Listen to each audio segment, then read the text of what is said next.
down. Marty Schwartz here. I'm going to play a little blues vamp. It's kind of a shuffly kind of blues vamp on a really cool chord. And I want to explain what a vamp is. Basically, like if you're, in a band or, jamming with some musicians and someone says, yeah, just vamp on that. That means an open-ended one-chord groove. And typically you're vamping, like let's say, you're waiting for the star to come out.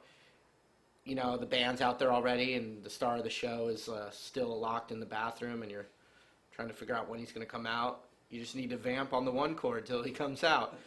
Another time, you could just be vamping for, an open-ended amount of time to jam over, and then someone, when you're jamming, someone will give the cue to finally go to the next part. So it's like an open-ended communication thing. So really, I'm going to show you a really cool chord, but if it's too hard for you right now, you can just play a 7 chord instead. But I like this chord a lot. It's called G13 chord. It sounds like this. And here's the vamp.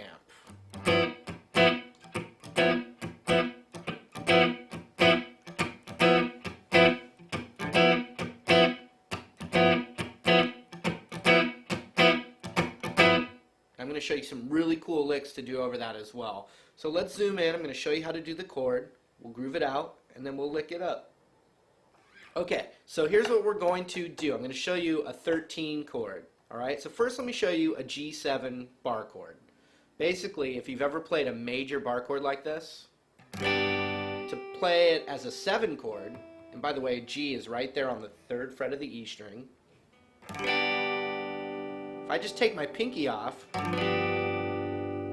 now it's a G7 chord instead of a G major. I could even spice it up more and get my pinky on the 6th fret of the B string. It's still a G7, but you've got a higher sounding, tone color right there.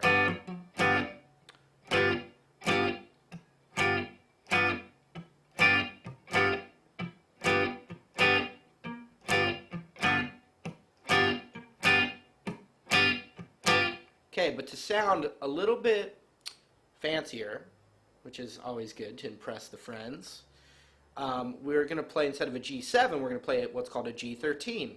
And it can always be substituted, or they can even be played together. Watch, I'll play them together.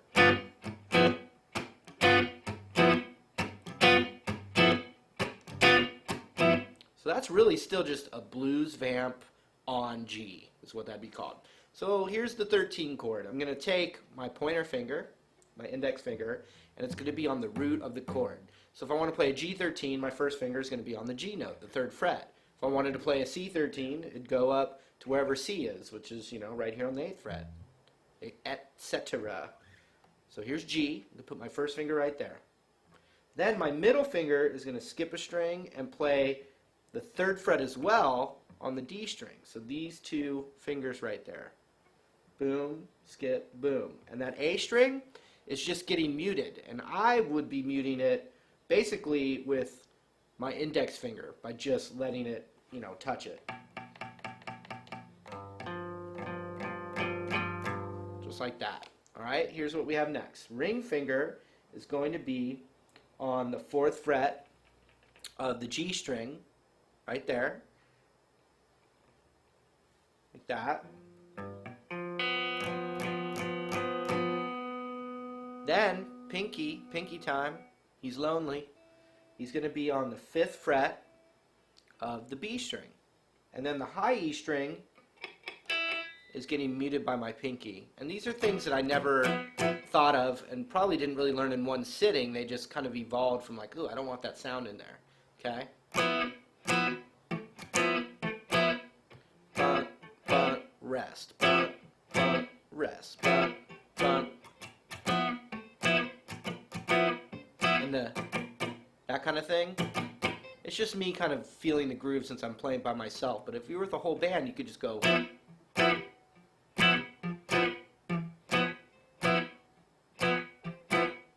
Now check this out. We could just do the G7 to the G13, which would take a little work. That's still a vamp though, because it's really just 2 different colors still in the vibe of, actually really what we would just be thinking of as G dominant, which just means like a G blues sound, for us laymen's. Okay, check it out.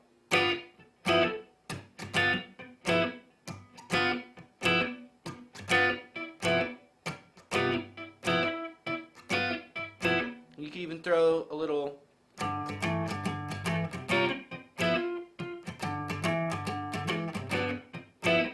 that kind of thing, all right? So we're vamping it out, G13.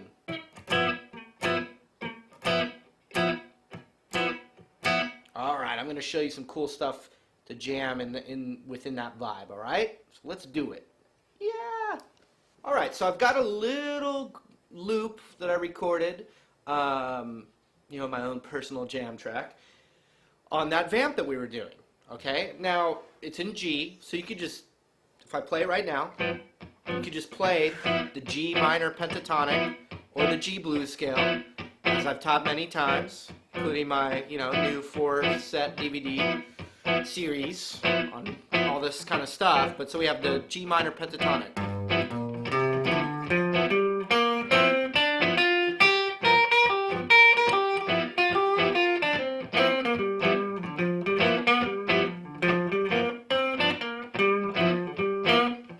All that's going to work, but what I have is a little extra color to add, and you can still think of it as that same scale. We're going to do this little hammer-on thing that I love to do, and it outlines that 7 chord a little more. And basically, we're just getting one note in there that's not in the minor pentatonic, and it sounds like this.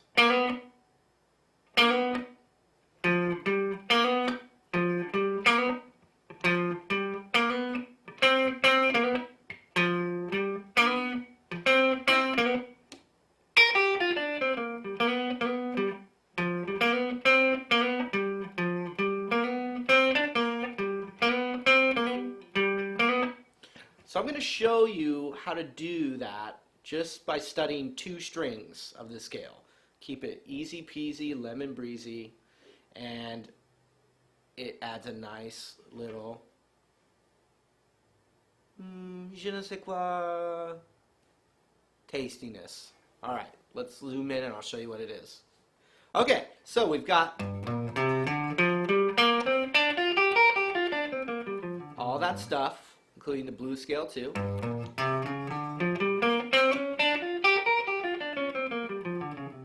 And that's going to work great over that vamp. But let's just, broaden our horizons a little bit. Here's what we're going to do. I'm going to focus on the D string, which is 1, 2, 3rd string down. So it's going to have our index finger is always going to play that 3rd fret. And then our ring finger is always going to play the 5th fret. So you can just kind of vibe that out.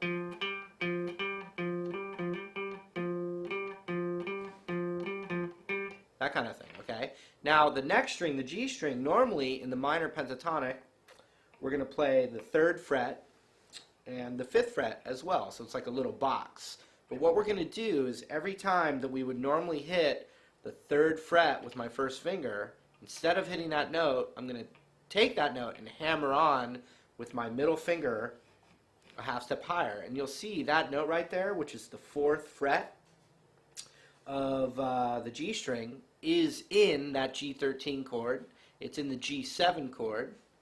And so it's, it's a chord tone, and we want to, and it's a really important one. It's called the major 3rd, and it's a very sweet sound in that chord, especially when you're improvising. So look, if I play the G13 chord, you can see that note's in it that we're going to be hammering on. So look at this little box. Instead of, it's going to be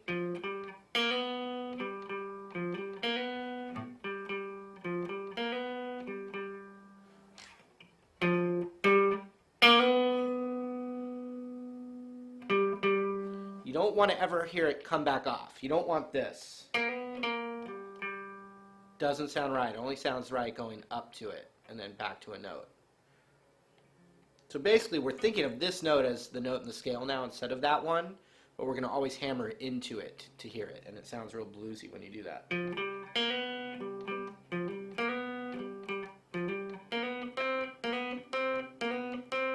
So check out what I did there. I went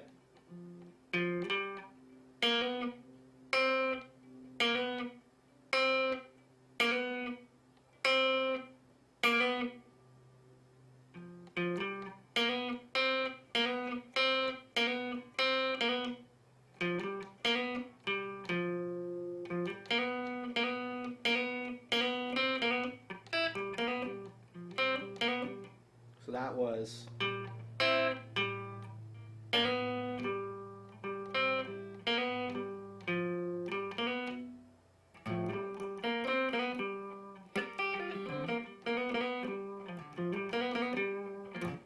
Okay, now I'm going to play that little vamp and show you that I'm just going to improvise with just those two strings using that hammer-on approach.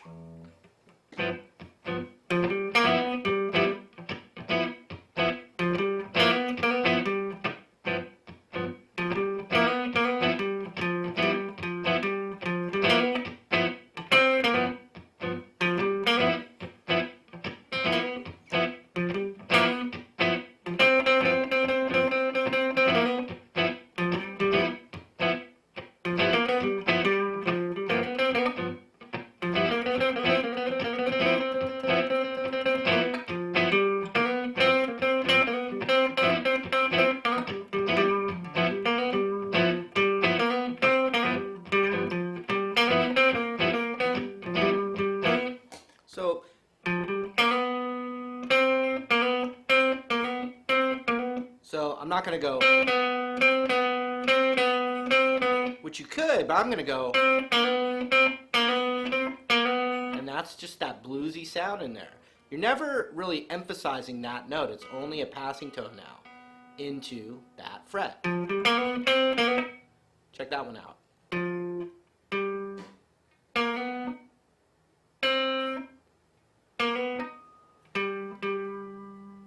So now what I'm going to do is I'm going to add this little blues run right here, which is the 3rd, 4th, 5th fret of the A string. And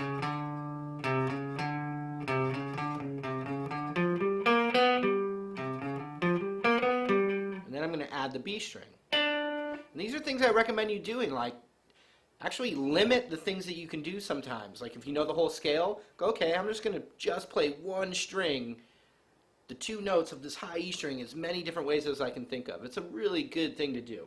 So what I'm doing now is I'm actually expanding. We're going to go.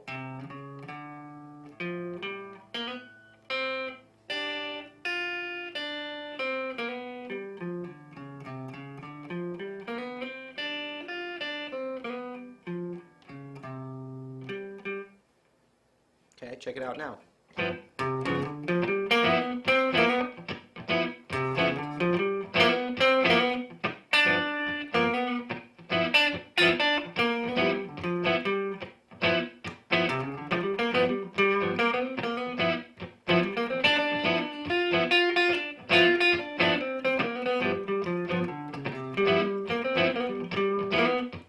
See that?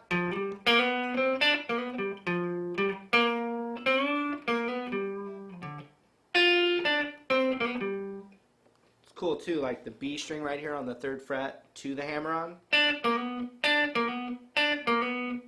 Or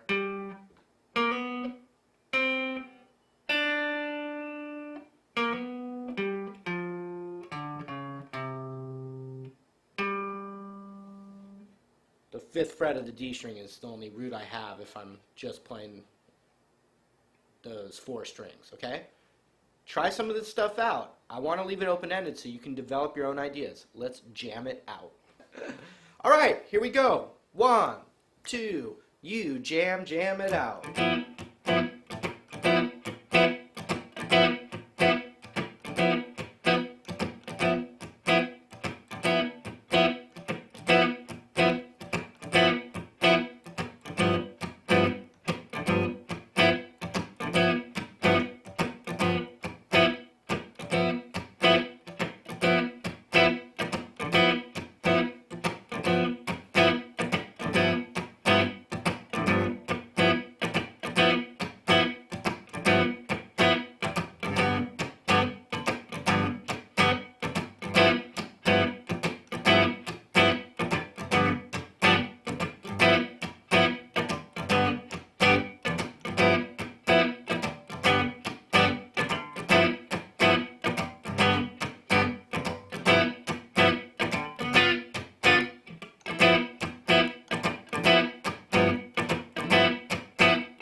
Keep going.